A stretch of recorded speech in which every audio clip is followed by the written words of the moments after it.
Betty, you're all very welcome. And there's a wee Patreon account if you would like to support my annoying of the great and the good. Then you can do so now for about $1.25 a week. Yes, just $5 a month, and you can keep me ticking over and annoying people who should be annoyed more regularly. Now, as an example of that, there.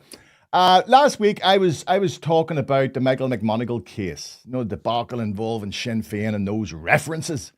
I predicted at that time that the Shinners had dug themselves into a hole so deep that it would take Houdini to get them out of it. And that has proven to be the case.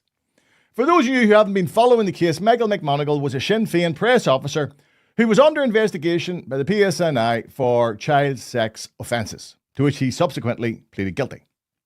Yet during that time, he changed job and moved from Sinn Fein to the British Heart Foundation, and was given 2 references from 2 other Sinn Fein press officers when he applied for the job. Somehow in those references, they sort of left out the fact that at that time McMonagle was under a live police investigation. Sure, it's easy to do. Could happen to anybody. I'm beginning to think, see, the more I read about this story, I am genuinely beginning to think that the Shinners are playing this by the Catholic Church paedo playbook. I swear to God, because this is classic. Catholic Church, how they handle their pedos. You know what I mean? Move them on, tell nobody. Move them to a new parish, tell nobody. Shinners, move them to a new job, tell nobody. Have there been seminars? Are there seminars for this sort of shite? Now, naturally, the British Heart Foundation were somewhat annoyed and disturbed that they hadn't been given the information. As if they had, there's a very strong possibility McMonagle wouldn't have been offered the post he subsequently acquired. And when this tawdry story broke, Sinn Féin Economy Minister Conor Murphy was quick to accept a serious mistake had been made by his party in giving the references, and he offered a genuine and grovelling apology. My bollocks he did. Instead, Murphy announced that his party were barred from handing over any such information, as to do so would and could have prejudiced the ongoing police investigation. He then doubled down by criticising the Heart Foundation for not having done proper due diligence when hiring McMonagle. Even though they couldn't do that, it was impossible because the Shinners had not given them the relevant information. Now, Mr. Murphy's due diligence argument is so patently ridiculous as to need no rebuttal. I don't know what he was thinking. I don't know if he's thinking at all, but that is just leave that to the side. His other claim regarding the prejudicing of a police investigation, well, that was immediately slapped down by none other than our chief constable, who said that the passing on of such essential information to the charity would not in any way have prejudiced their ongoing case. As you can imagine, with such crack slapped down, Mr. Murphy was quick to return to the assembly to offer a genuine and grovelling apology. My bollocks, he did. This was his response. Well, firstly, had you listened to the interview in full, you would have heard that I'd said on a number of occasions that we had no information as to Mr. McMonagle's whereabouts beyond the time we suspended him, so I was not in fact in a position to advise the British Heart Foundation in relation to his employment, because we were not aware that he worked for them. Our party leadership was not aware that he worked for them at that time. I also went on to offer an opinion in relation to if someone had information, what the process might be and what the jeopardies might be in terms of that. I'm very happy to accept the Chief Constable's view in relation to that, and I absolutely concur with the in terms of the due diligence issue. I accept absolutely that I had not all of the information, and therefore I shouldn't have commented in relation to that. I'm very happy to share in the apology that the First Minister made and that was offered by my party president yesterday. Now, this isn't Irish, but it's still going to need a translation, okay, that statement, because that's classic politico speak. You understand? So, for everyone, let me translate what he just said into plain, simple English. I, Conor Murphy, admit that I was talking out my arse and making the statements regarding the McMonagle case. It has been proved beyond any doubt that those comments were both incorrect and embarrassing to both myself and my party. Sadly, however, I am not man enough to accept this and offer the fulsome apology most reasonable people would expect. So I will instead continue to hide behind obfuscation and childish justification. He makes Donald Trump look mature. Do you understand? Don't. Now, it would be remiss of me at this juncture not to point out that the DUP find themselves in a somewhat delicate situation, you know what I mean, regarding all this, because they've got their own problems, ongoing problems. So they are not able to snipe just as hard as they otherwise would. And there we are, boys and girls, within weeks of returning to office. After years of being on paid holiday, the Northern Ireland Assembly yet again teeters on the cusp of another collapse due to another self-inflicted scandal. Like, not since the court of Caligula in ancient Rome has the world seen a more dysfunctional institution. Like, Caligula, you know what he done? He elected his favourite horse to sit in the Senate. He gave his horse a seat in the Senate. I would not put it past these ones. I would not put it past this crowd to elect a horse as Speaker of the House. Hang on. Regularly. If you've been following me for a while now, you'll know that I'm not a big fan of the banking sector. In fact, I think it's a bastion of corrupt, crooked conmen who've gotten away with stealing more money than all the criminals in the world combined. Now, younger viewers may not remember that the banks came within a whisker of collapsing the world economy in the financial crash of 2008. This came about due to the wanton gambling they did on the housing market, where they created these subprime loans to people who they knew would never be able to repay them, whilst they creamed off massive fees. When the inevitable happened and the housing sector collapsed with trillions in debt, the banks had public money pumped into them by governments, right? Because the government said the banks were too big to fail. In this wonderful capitalist society, isn't it strange that every other business in the world can fail, but banks aren't allowed to fail? So billions and trillions were pumped into the banks from our taxes. Money which should have been spent on housing, health and education went into propping up the banks. The real disgrace is that none of those responsible were ever held accountable. Instead, the banking bosses were allowed to retire with their illegally acquired assets, while millions of first-time homeowners were bankrupted.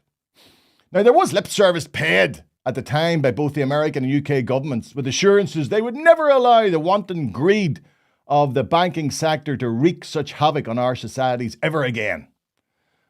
But the promises of reforms, well, strangely enough, they never materialised, as the cosy symbiotic relationship between the banks and politicians quickly reasserted itself. Now, one of the most obvious causes of the 2008 financial collapse were the obscene bonuses that the bankers paid themselves. And what that did was it incentivized their staff to take even greater risks. So in 2014, the UK government, then still part of the EU, brought in a banker bonus cap, which limited the amount of a banker's bonus to around 200% of their pay. That's still a lot of money. That is still a lot of money, especially when you compare it with the nurses who were beaten into the ground and had to go on strike just to get a 5.5% pay rise.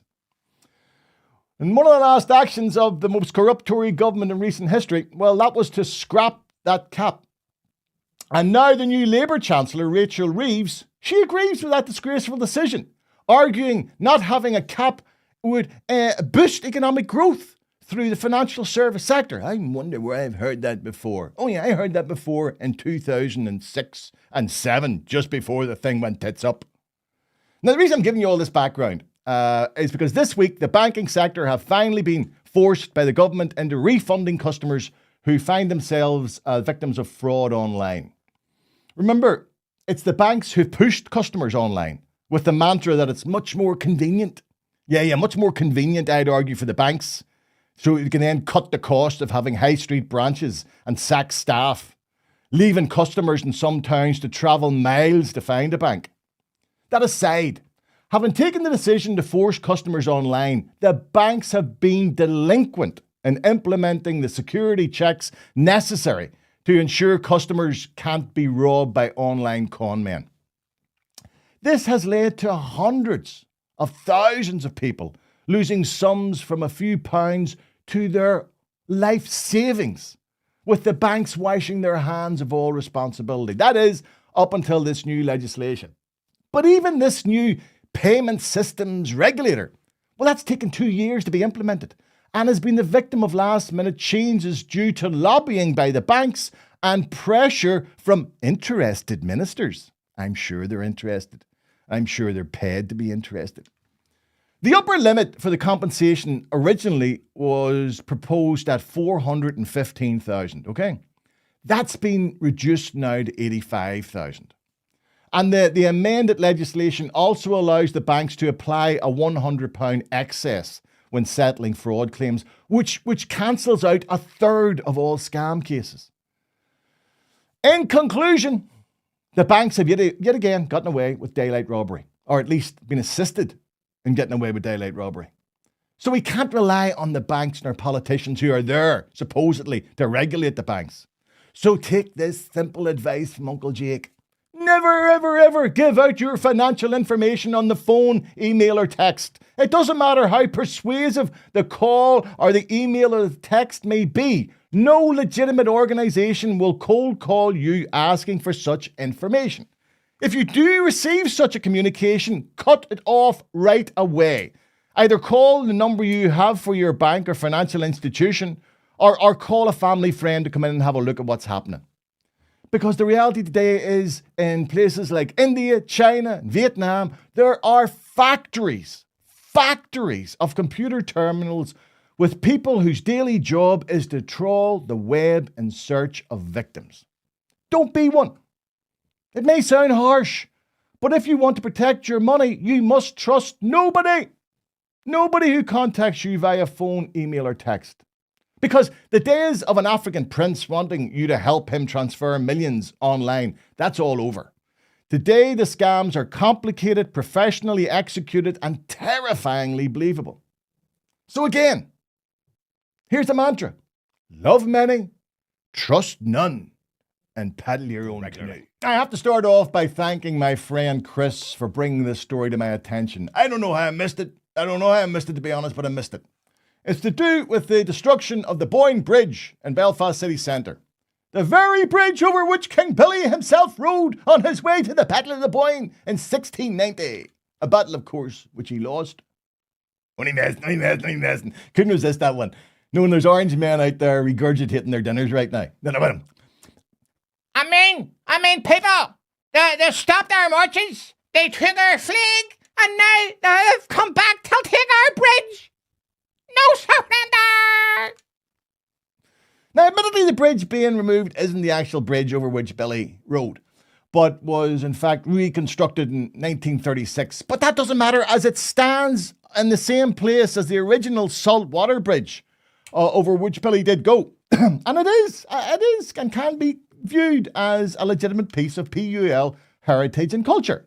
So while I know I'm sounding my usual sardonic self, in reality, I believe the people of Sandy Row have a genuine case protesting the removal of a structure.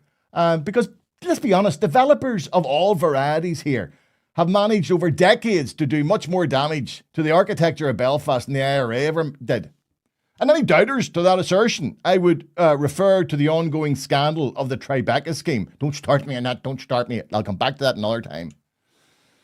So back to the Boyne Bridge, which has fallen victim to the development of the new Grand Central Station. And it seems that any legal cases, such as the one being brought by the Ulster Architectural Historical Society, are much too late. As today, Saturday, I think they're knocking it down right now. They've started. But I have to say now, the threat from Translink that they were going to countersue that society and claim up to £100,000 from them for their temerity to actually bring the case to court. Well, that smacks of corporate bullying. Translink, to give them their place, have suggested that they will retain aspects of the historic bridge and incorporate that into their new development. And if they follow through on this, I can see a way for all sides to win, which is what we need more of. I'll conclude with this wee story, because I have friends from Sandy Row, believe it or not. One of my very oldest and dearest friends was a publican there called John McNair. Now, John was a real character. And I was privileged in the later years of his life after he had a stroke that I would be his driver if he was going out somewhere. I'd give him a lift. So I remember one evening when we were at a gathering in West Belfast, of all places, and John was asked to introduce himself. So he very slowly prized himself up on his walking stick. And while his body maybe wasn't the best, he had the voice of a megaphone. And at the top of his voice, John announced, "Hi, I'm John McNair from Sandy Row, heart of the British Empire." Woohoo! Believe it or not, he received a round of applause, which I heard as I slowly climbed from beneath the seat I'd hidden myself under. I know. There's no need for that. Hey, there was no need for that, like. There was no need for that.